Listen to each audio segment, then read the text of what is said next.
So thanks for having me. I'll talk about humour. I'll try this to not make it too pitchy. This isn't how to buy it. My aim really is to sort of give you all some takeaways from what we've learned from our customers. Ideally, with this is what human is subtly underneath, honest. But I will talk a little bit about human, about myself. I don't have nice pictures of myself and my family. I should have just lifted them from our induction slides. I feel really bad. I should have gone first. That's what I should have done. But yeah, I guess I'm Jamie. I'm the co-founder and CTO of Human by Leighton. I guess sort of a bit of back history. So Leighton as an organisation is very similar to Opencast in what we do, just much smaller, about 60 or so employees, colleagues. It's been recorded. I had people was going to kill me for that. Colleagues. Don't wait for it. Yeah, take that out, otherwise I'll get it in the next one. So 60 or so colleagues, and we do the same sort of thing, augmentation in private sector mostly. And sort of one of the side things we do is build products and solutions off the back of great ideas from our colleagues or from our customers. So that there's like Sales Cycle and Footy.com and businesses like that have come out of Leighton, and then Human is the latest one to come from Leighton. So about 2018, we were working with IKEA to help them with their retention and resolve a problem that they had with people leaving the process from sort of being given that verbal job offer right through to passing their probation period. So they were losing quite a lot of colleagues throughout that period for various different reasons, and they came to us with that problem, and that's sort of where the product was born. So in their first year it saved them something like £6.7 million just in the UK alone, and that's a staggering number for us to not say, actually, there's something here. If an organisation like IKEA can save that much money, why can't this be a solution for other businesses? So that's where in 2019, that's sort of where Human was born. So we did a bit of a focus group with some HR professionals, mainly from my Head of People's HR network. That's sort of how we ended up with Opencast, because Lindsay was part of that focus group. We went to Leo Vegas and spoke to Lindsay there and continued that journey. And we've sort of grown as an organisation from there. I think what we found originally when we built the solution, it was very much how do we automate as much of this as possible so that you as a team can spend more time with the candidate, with the new starter, with your colleague, rather than chasing paperwork, creating documents, all of that sort of boring stuff that can be automated, and actually focus on the people, on the experience for the candidate. And because it was more automated, it sort of, I think that's where they got a lot of their savings from. But ultimately, what worked for them, and the reason the candidates stayed, is because they got a better experience. So all of their managers throughout every single store was doing exactly the same thing, getting the same process. Each new starter was getting a real understanding of the value of IKEA, where IKEA came from, and that's sort of where we underpin the product. So I mean, a lot of what Lauren was saying around making the new starter, the colleague, at the centre of everything you do is key to everything I'm sort of going to go through today. It's ultimately, you've got to sort of put them at the heart, where 3-4 years ago it was very much why do you want to come and work for us, why should we hire you? Now it's very much there's obviously going to still be an element of that, but you've got to sell yourselves more to them, and they expect it more as well. One great example of employee experience, other than Opencast, it is Monzo. If you've ever used Monzo Bank and have a look at what they're doing online, they always talk about their Monzonauts, which are every one of their colleagues.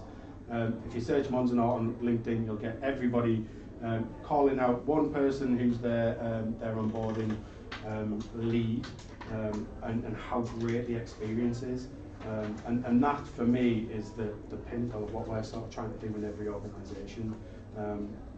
So yeah, I'll try and go through some of the elements. I guess the main reason for us why sort of onboarding is important is because after recruitment, you've done all of that sort of journey to woo them. They've gone, right, this is the company for me. You've really sold it to me. I want to move. And then yeah, that notice period, which can be 3-4 months sometimes. They've then got other offers on the table. They've got their current employer saying, actually don't go, here's some counter offers. They've got all of their friends and ultimately their family around them saying, don't go, it's not going to be, the grass isn't always greener, and they put that doubt in their mind. And if you leave them to it, which a lot of organisations do, that's when actually they start to go, nah, is it the right choice? Do I want to go? Actually, I'm not going to go there. I'm going to go somewhere else. I'm going to stay. I'm going to accept the counter offer. Where if you can really give them that good experience and continue it from recruitment throughout their onboarding, pre-boarding, that's where you'll get them to say, actually, it doesn't matter about the counter offer. I know what it's like here. I've seen what it's like there, and I'm still seeing what it's like there. And that's where they'll continue to make that right choice. Yeah, I've talked about what getting it wrong could look like, but ultimately, it's potentially low employee morale, engagement, that sort of thing. People being off more due to sickness and stress related, absence, high employee turnover, and ultimately that's what we try to solve. Obviously, getting it right is the reverse of that. At the time to productivity, it is increased. So again, if you think about that candidate, think actually, on day one, what are they normally doing? You give them equipment, they then start to spend a day setting it up. I've seen organisations say, here's a box, now you've got to build your chair, that's your day one task. Absolute madness, but organisations do it. If you can really think about actually, what are they doing now, and what do I want them to be doing, and how much of that can I do before they've actually started? And that could just be, you're going into this role, you're going to be learning X, Y, and Z. Here's access to LinkedIn Learning, and you can make a start and start learning it. Things like that, and just really thinking about it before they've started will mean that they're more productive when they've actually started on day one. Their perception of the organisation, again, as I said, will be increased. So that's not just about them saying, this is the organisation I want to work for, but that is them then telling their friends. If you're doing a big recruitment drive and you're recruiting a lot of people, especially in the developer community, that they're all talking, they're all saying, actually, I've joined this organisation and I've just felt like their number one employee throughout that whole experience. Why don't you come and join? Why don't you move? And that, again, Monzo is a really, really good example of that. I hadn't heard a lot about Monzo until we started sort of looking at employee onboarding and human, and then started to look at what is out there, and like I say, their Monzo stuff's amazing. Giving them clarity on their role. A lot of organisations think they do that in the application process. I've got a really good job description. This is what you're going to be doing. Can't wait for you to start. But actually, if you start to give them a feel for what their first day, their first week, their first month looks like, then again, it's not just, all right, I know I'm going to be doing these things that I'm doing at the moment, but it's actually how I'm going to interact with my colleagues, what the culture's like there, how if I've got a problem, how I can get that resolved, rather than just sort of sitting and thinking, oh, I don't know what to do. Obviously, engagement and retention is the opposite of what I said in the last slide. Hiring speed, and again, this comes down to the paperwork side of things. If you can sort of template up some of your documents so that you can just drop in names, roles, have sort of certain templates for obviously certain things. If you've got different terms and conditions and things in contracts, just having those templates rather than going, oh, actually I've got to drop this one, now I've got to drop that one. That'll just help you with that sort of hiring process and more. I don't know where that one's come from. I haven't got those, apologies. But there is more, obviously. I guess ultimately, we believe as an organisation in creating a more robust onboarding programme. I'm not going to sort of read this word for word, but ultimately, you know, having someone who lives and breathes your company values before they've started is what you want, because then those challenges that you've got where, you know, you want to make a change and you want to introduce a culture now is difficult. You want to get more hiring managers. It's difficult. It's difficult because of the culture that's there now. If you're sort of trying to hire in and you're building that culture up as you grow, then ultimately the people that you're bringing in and the people that are helping you bring them in will come in and become that culture that you want as an organisation. So I'll sort of break it down into steps, and I'll sort of talk through some takeaways that we've seen across organisations. So obviously pre-boarding, that's the time between them accepting the offer and starting. Usually their notice period. So yeah, again, the main takeaway for me for this is make use of the time that you've got with the candidate, rather than, you know, trying to do all the paperwork, trying to do the processes. Spend as much time with them. Don't leave them sat thinking, actually, you know, do I want to go? Have I made the right decision? Make them believe that I have made the right decision and continue that throughout that process. One thing I've seen that works really, really well is throughout that onboarding process, there's lots of forms, new start forms. Ask them sort of weird, quirky things. What's your favourite snack? What's your favourite drink? Just stuff like that, and then send them a nice little welcome box. It doesn't have to be anything flashy. It's just got a chocolate bar, some crisps, a notebook, a pen, the things that you've probably given them anyway, and they get that as a nice little welcome pack. That goes a long way, because again, it's personalised to them. It's not just, oh, I've got a notepad and book that I sort of expected, because everybody gets one. It's, they've really thought about me here, and they've got me, you know, personal to me. That works really, really well. Another thing that we've seen work really well is personalised messages.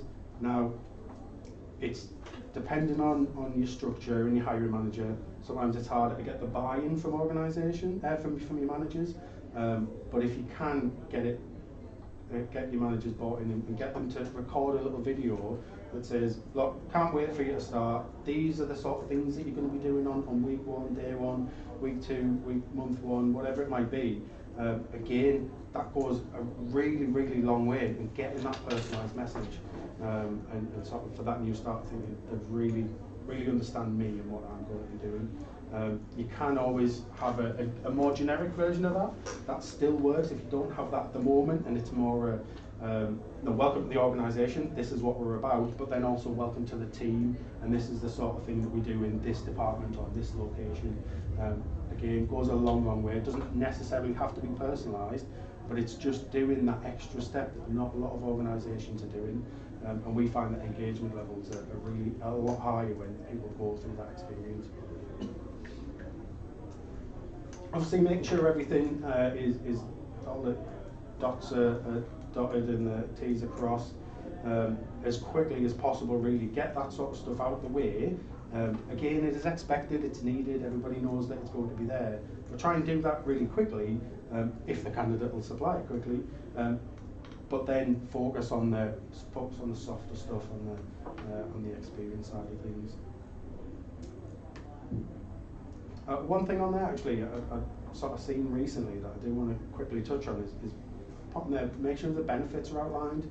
Now this has come up quite a few times with a couple of our customers, and there's a very sort of thin line between people who think, actually, you know, culture and benefits are flexible working, table tennis table, you've probably heard it already, and that sort of stuff, and then actually organisations that, again, really think about their people and what their people want, and give them choice. So, you know, make sure that if you've got an enhanced maternity policy, that needs to be there, it needs to be visible, it needs to be, you know, front of house, because that's more important to people than a table tennis table or a great culture. Not that they're not important in some areas, culture obviously, but make sure that the things that you know that are sort of more important to your colleagues are at the front. I've seen lots of people sort of do this and get it wrong. Yeah, again, sort of going back towards speed, but just making sure that you know, accesses, IT, equipment, get that done as early as you can. So again, when they're getting their equipment and they're not sat there spending the day setting it up, installing all the things that they need, we actually do a sort of system set up by role. So then we know that actually, you know, developers going to need these bits of software as standard, accesses to these systems, and then it's not automated, it's a process that we do, but it just means that our systems engineering team will sort that out, ship that laptop out, and again, they open it up and they can get started if they want. It's really, really important. Again, just access to certain things and make sure everything's done quickly, which I won't go through in too much detail because Ronnie did an excellent job of doing this one. Yeah, I guess just sort of some screenshots of what we do. Again, I won't go through it in too much detail, but things like uniform selection, workwear, equipment, that sort of stuff is things that we can do. Documents and management and signatures and things that are in the platform, so you can sign documents and stuff. So if you did struggle and you think, actually, I don't know how to template documents, or we've already got templated documents but it's not saving us a lot of time, we can do some of that. So you can upload the template and we can drop the bits in, so you don't ever need to worry about that document again unless it changes. I said the pitchy bits will be quick. Induction, so then obviously they've started day one. This is then getting them inducted into the business. So you can start this in that pre-boarding stage, so you can give them a feel, you can give them access to actually, you know, health and safety. There's going to be a video that you're going to have to watch. Here's the video, you can watch that before you start if you want to get ahead. But obviously, most organisations, it starts on day one. So yeah, provide them with a warm welcome and make a great first impression. And this isn't, you know, give them a nice slideshow and put smiley faces on it. This is, you know, this is who's going to present this induction. This is who they are. This is what they believe in. This is where they like to walk their dog. These things may sound really, really silly, but they make a big difference because, again, lots of organisations now are fully remote or working more remote than they were before. So you don't get that kitchen conversation anymore. So you don't meet the person that's going to do the induction 5 minutes before while you sat in the room and have a little chat. So actually putting that information somewhere for them to see helps them feel like they're part of that organisation.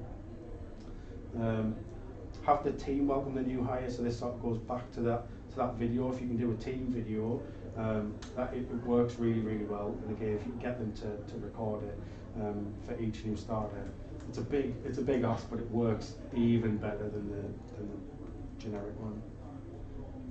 We've already talked about sharing the company's mission, values, and culture, but it's really important. And then the buddy system. The amount of organisations we see that don't have a buddy system or do have a buddy system, and it's, yeah, that's Mike, speak to Mike if you need anything, and then never speak to Mike because who's Mike? It's just another name, another person. Really make a big thing about your buddy system. I really like your PEEP system, because you know that actually I haven't just got one person to speak to, there's a collection of people there. That's really, really important, because then again that new starter just knows if I've got any problems, I know who to speak to, I know where to go, and I know if they're on holiday there's always somebody else. Again, you can share bios, information about all of those people, so you're making it personal. They know who they are before they've even met them. You can do the reverse. You can ask your new starters the same thing. You know, give us a little bit of information about you. Share that with that team that they're going to join. So again, it's not one way. It's not, well, I know all of you, but you don't know the new starter. It's two way.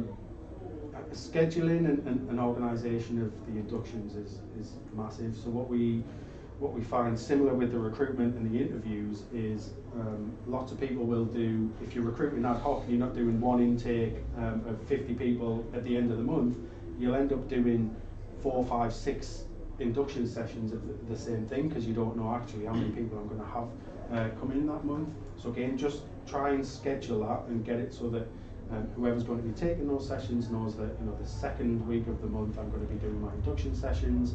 All of you new starters know that actually I'm going to be going on that induction session.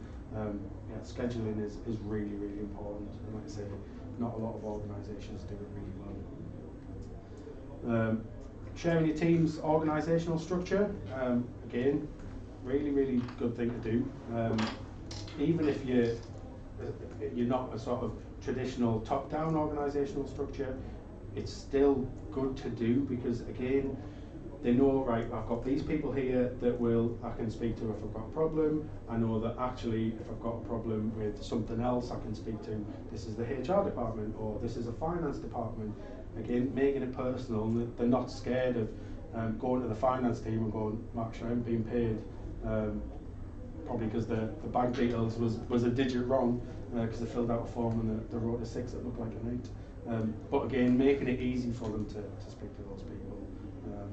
And then organising social activities and gatherings, but including your new starters. Again, it doesn't have to be in this sort of later stage, you can do this early on, but again, just making them feel like they are part of the team as soon as they say yes. So obviously we do all of that. I'll skip through, but buddy system and team members. You can put in your senior leadership team, you can chat direct with them if you want, etc. And then productivity. So again, you've been through the pre-boarding, you've gone through your inductions. Now you're sort of managing, how productive am I? There's some great tools out there like Hive HR that will manage engagement, but actually understanding whether they're happy versus are they actually contributing as well as they thought they would be. You can do via the same tools, and it's definitely worth doing. Even just asking the question, do you feel like you're at where you think you would have been at this point, and then asking the manager the same, because it's usually the managers, they're flying, they're doing really well, and they're like, well, actually no, I thought I'd have been much further forward now. And just having that open, honest conversation works really well.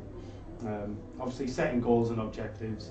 I'm not going to sort of run through and tell you how to do reviews and peer reviews, but ultimately making sure that the new starter knows exactly what they've got to do, when they've got to do it by, and giving them as much of the information and the tools available to do those things that you can. So it's not just about them and what they need to do, it's about actually what you need to do to help them, and if they feel like they're supported in those goals, they're more likely to hit and achieve them.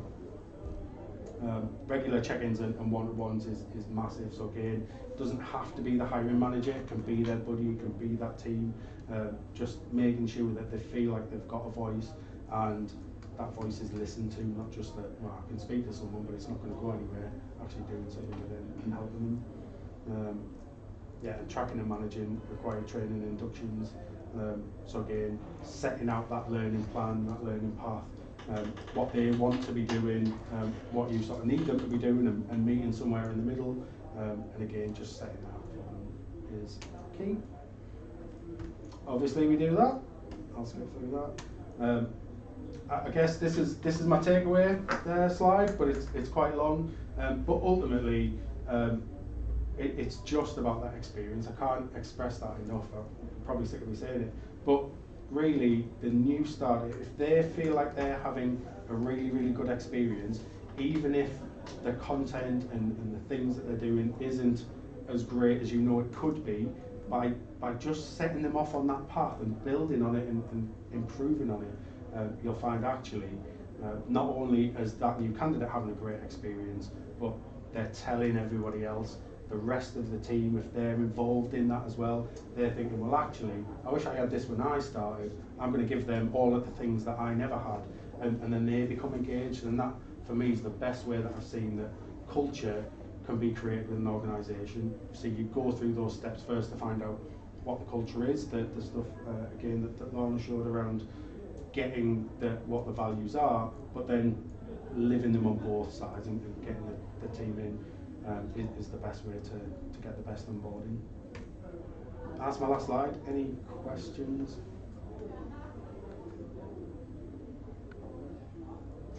I'm really looking forward to hearing how candidates feel after they've left recruitment and then enter into this human process and onboarding experience. Obviously it's new for us. So it would be really interesting to hear how people feel. They felt like it was Do you sort of do that feedback stuff at the moment?